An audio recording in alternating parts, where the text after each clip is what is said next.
Halo guys, welcome back again to my channel bersama saya Hansen di sini dan seperti biasanya setiap harinya saya akan buatkan video seputar cryptocurrency. Apa kabar kalian hari ini semuanya? Semoga dalam keadaan yang baik-baik saja. Teman-teman, sudah cukup lama kita tidak melakukan updates untuk beberapa chart yang terkorelasi terhadap Bitcoin yang menurut saya menunjukkan indikasi yang sangat positif. Kita bakalan bahas itu di video hari ini, full mengenai chart.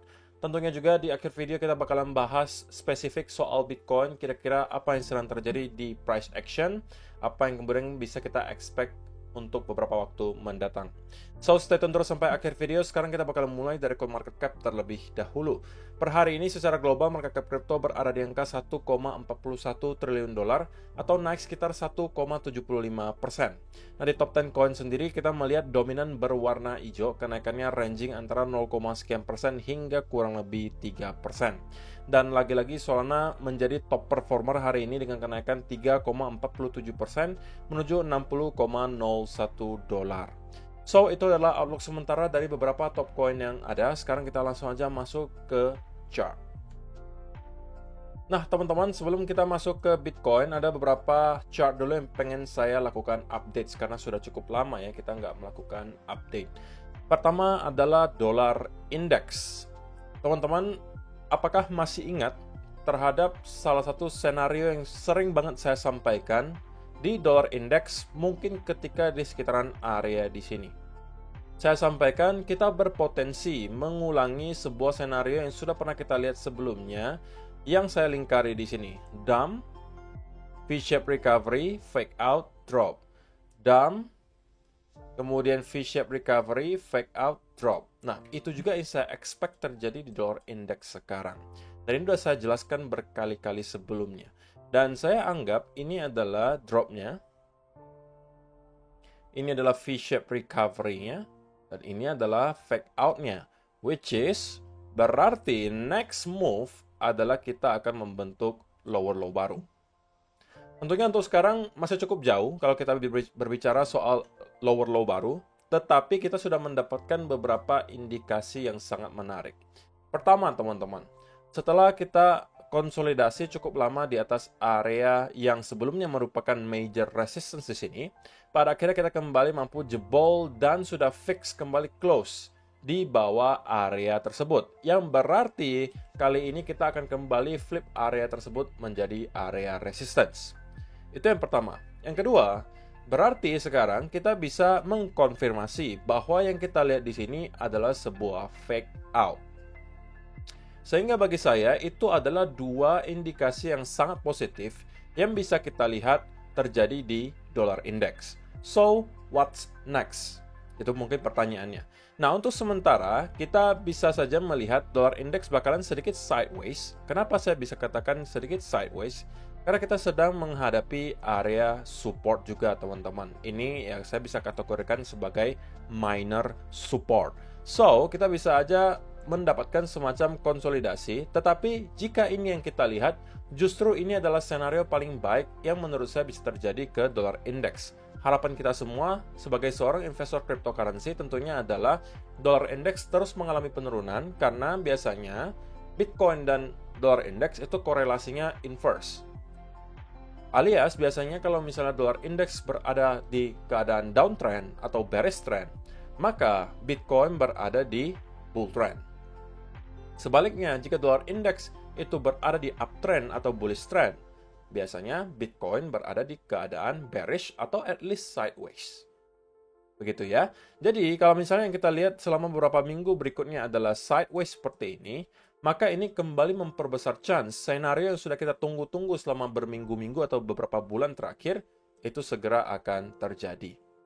Artinya jika ini yang kita lihat, maka ini adalah pertanda dari dollar index untuk mengatakan bahwa oke, kita mendapatkan ada semacam sell off diikuti bearish continuation pattern yang artinya berikutnya kita akan melanjutkan penurunan ke bawah minimal kembali ke area range 101 sampai 100 di sini yang merupakan area major support, teman-teman. Tapi untuk short term, saya rasa kita akan mendapatkan sedikit bounce dari sini. Kita mungkin untuk hari ini bisa expect akan ada sedikit drop lagi, mungkin menjebol di bawah 103,4 di sini, sebelum pada akhirnya kita start untuk mendapatkan pullback yang lebih dalam. Oke, alasannya sesimpel karena saya merasa market maker pasti akan mencoba untuk menjemput dulu stop loss yang berada di bawah area low di sini, teman-teman. Oke, ini kemungkinan bakalan dijemput dulu, baru kita kemudian akan start untuk pullback ke atas. Gitu ya. Jadi untuk dollar index so far so good, sesuai dengan senario long term kita, dimana saya expect ini adalah semua fake out. Dan kemudian kita akan start untuk membuat lower low baru. Which is tentunya merupakan berita baik untuk kita-kita yang merupakan investor cryptocurrency. Terlebih lagi, teman-teman, jika kita lihat dari stock market Amerika Serikat, yang mungkin bisa digambarkan dengan baik di S&P 500. Kita mendapatkan ada bounce yang luar biasa kencang. Setelah kemarin kita melihat S&P 500 itu terkoreksi cukup dalam, dan sempat membuat sebagian besar investor itu panik gitu ya. Tapi saya sampaikan di video terakhir ketika kita lakukan update soal S&P 500, saya melihat minimal akan ada bounce kembali ke sekitaran area 4.200-an di sini. Oke, ini adalah area minimal yang bakalan dituju dulu. Kalaupun kita pengen drop dan membuat lower low baru, at least kita akan mendapatkan bounce dulu dari sini. Oke, tetapi yang terjadi adalah justru di luar ekspektasi saya. Bukan di luar ya, tapi melebihi ekspektasi saya. Ekspektasi saya hanya kita minimal akan rebound ke area sekitaran 4.200-an. Sebelum mungkin dari sana kita akan lihat penentuannya lagi seperti apa. Tapi kita justru mampu breakout dari area tersebut tanpa terlihat kesulitan sama sekali. Bahkan kalau teman-teman perhatikan sekarang, kita juga udah breakout dari area trendline besar yang sudah menahan S&P 500 dari bulan Juli kemarin. Sudah setengah tahun, dia menahan S&P 500, dan kita pada akhirnya mampu breakout dari area tersebut, dan konsolidasi di atas area ini berarti clue dari S&P 500 untuk menyatakan bahwa kita sudah siap untuk kembali ke area high terakhir minimal di 4.615 di sini.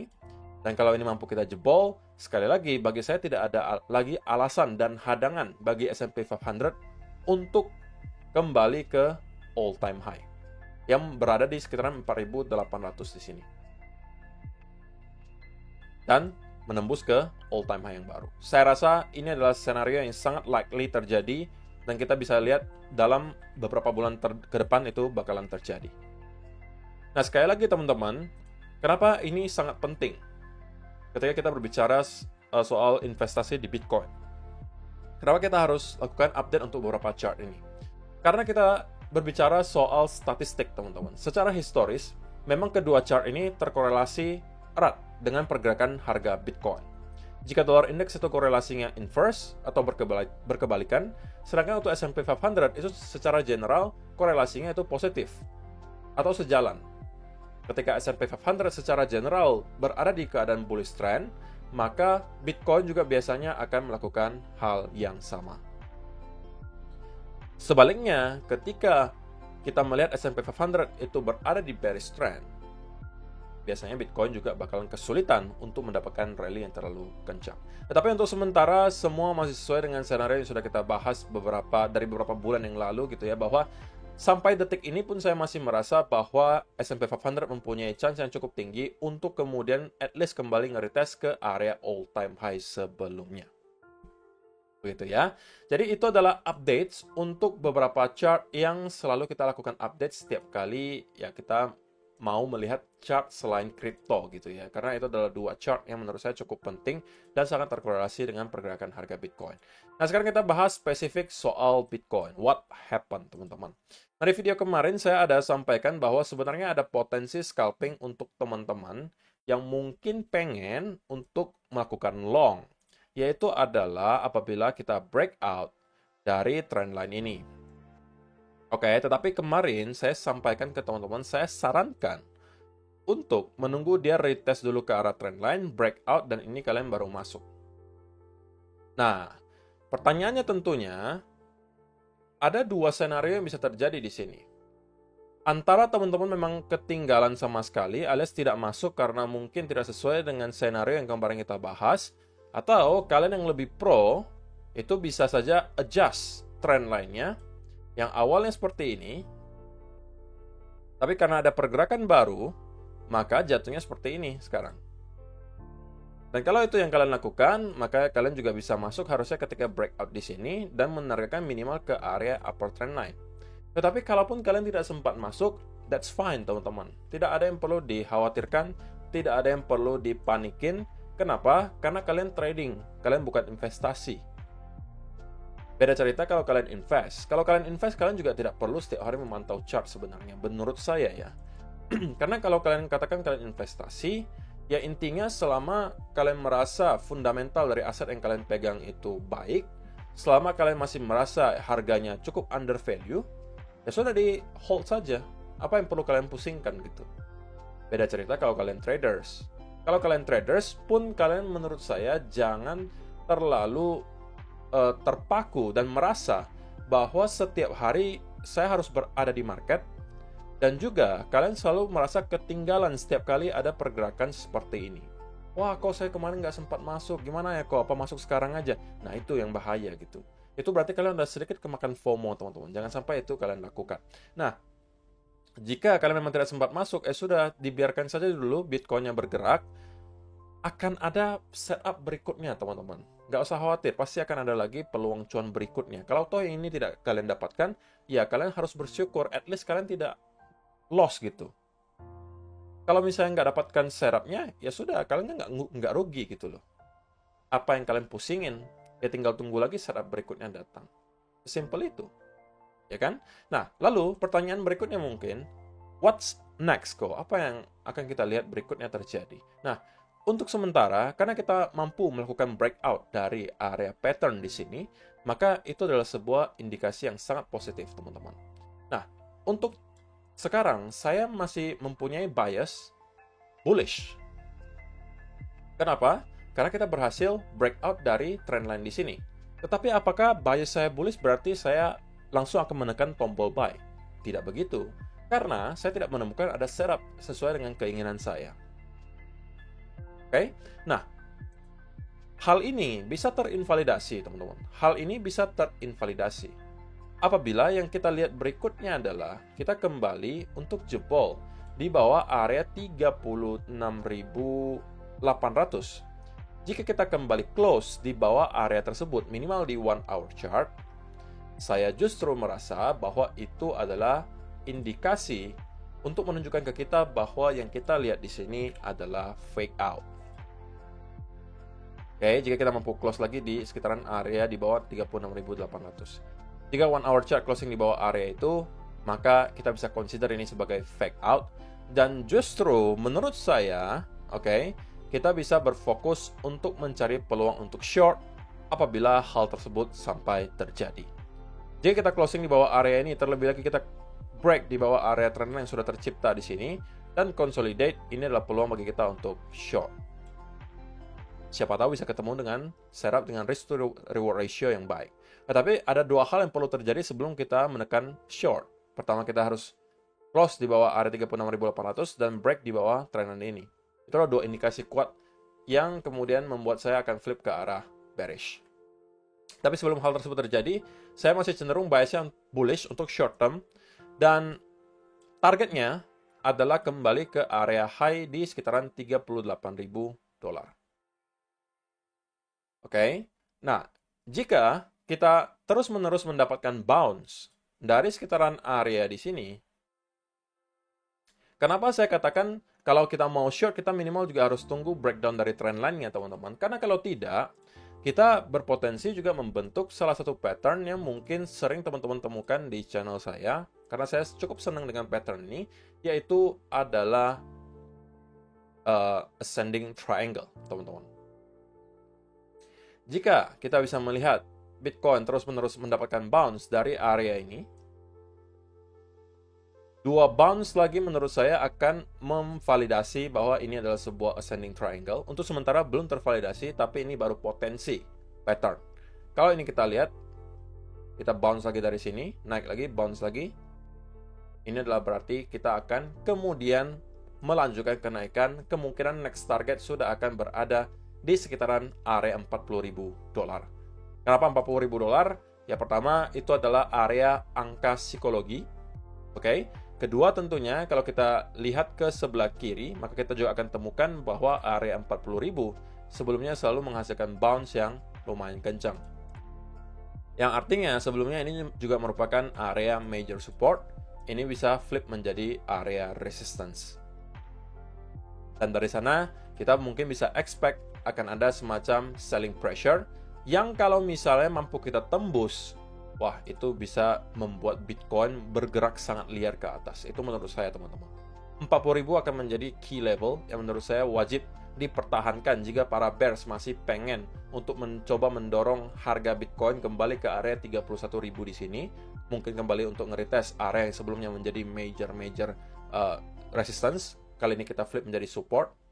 Oke, kalau itu pengen mereka lakukan, 40.000 itu wajib, 40.000 sampai 42.000 itu adalah range yang wajib dipertahankan oleh para bears jika mereka pengen untuk mendapatkan kesempatan mungkin membeli lagi di sekitaran area $31.000. Jika kita sampai mampu jebol di atas area tersebut dan consolidate, saya rasa area 50.000 akan menjadi next target. It is what it is, teman-teman.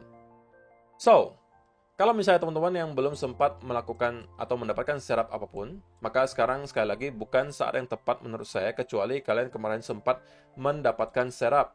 Ketika saya sampaikan bahwa ini kita berpotensi mendapatkan bounce lagi ke atas, oke?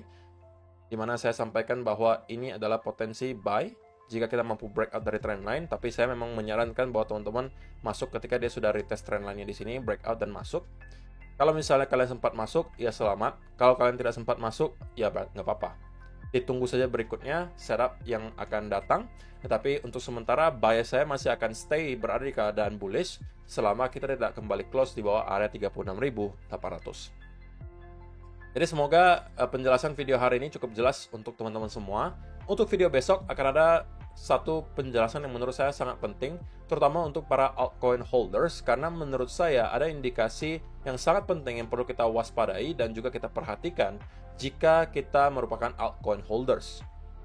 Jadi kita berada di fase penentuan apakah altcoin sudah kembali bersiap untuk mendapatkan rally berikutnya, ataukah justru yang kita lihat selama ini hanya sebuah pancingan dari market maker untuk kita membeli altcoin dan akan kembali di dump. Kita bakalan bahas itu di video besok, tentunya juga untuk update Bitcoin. So, stay tune terus di channel ini. Terima kasih untuk kalian sudah menonton sampai selesai video hari ini. Semoga bermanfaat untuk kalian semua. See you in the next video. Bye-bye.